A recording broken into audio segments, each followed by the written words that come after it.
Nestled away in the northeastern Adirondacks, near Onchioto, New York, sits the Six Nations Indian Museum.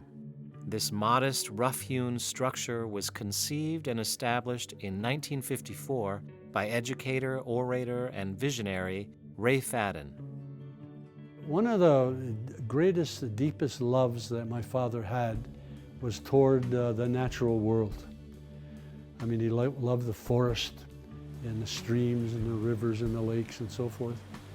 And then as my father grew older, he was still a child, but somehow he learned that there was a cultural group of people that had a sensitivity toward the natural world, a natural sense of the fact that we're part of it. We're not something above it, hovering above it, but we're part of the natural world. And of course, those cultures are Native American cultures. And so because of that understanding and learning, you begin to learn more about them as a cultural group, and understandably zeroed in on the Six Nations of the Iroquois Confederacy. Celebrating one's native history and contributions to the world was frowned upon in the early 20th century, especially in schools. Fadden's agenda was to celebrate the heritage of the Hode Ashoni people. You know, like my grandfather, when he started this, it was kind of urgent. There was an urgent need to teach the culture because it was disappearing. General attitude towards Native people, you know, beginning, you know, the late 1800s right into the 50s and 60s, really wasn't that positive. Especially in the educational system, the schools, they didn't teach the children or anybody really the history of the Native people, and especially Native people, to be proud. You could see that the Native kids really didn't have a sense of who they were identity-wise, and he couldn't teach it out in the open. It wasn't allowed. The schools were run by non-natives, and one of his biggest obstacles was the non-native administration, and also amazingly was the church. They actually had masses where they would preach against what my grandfather was teaching. Work on the museum began when Fadden retired from the St. Regis Mohawk School and moved to Onchioto.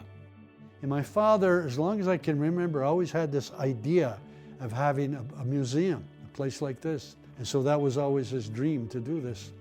Then he got a saw and got some help and went out in the woods and cut down some trees. And he envisioned a building with 6 rooms, and each room would represent Mohawk, Oneida, and so forth. The collection of artifacts and cultural items come from a wide variety of sources. As I grew up and I was a young lad, and my father always had a lot of native things in the house, and our house started looking like a museum, but he'd have trunks with stuff in it that he'd gathered. Things like, there was a fellow who came here once, parked out parallel to the museum. He came in, and he told us he was from Dannemora up the road here. And he said, you know, he says, I found this thing in the woods. And he popped the trunk, and we looked in, and there was a box, and inside of the box was an Iroquois pottery bowl. And he gave it to us. And then we had it put in there. It's in the 3rd room in the corner, and it's been estimated to be about 5 centuries old. And a number of pictographic record belts that are within this room he produced over the years.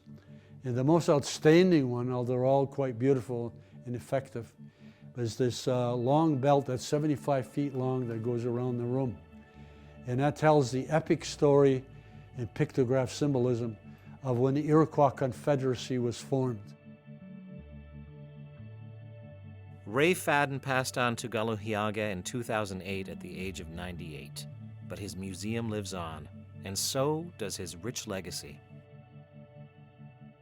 So I think now, like one of the main goals here is to, again, reaffirm the teachings that my grandfather taught, that he learned, and that go back thousands of years, that are these value systems, these stories, the code of being a good human, are passed down throughout the generations.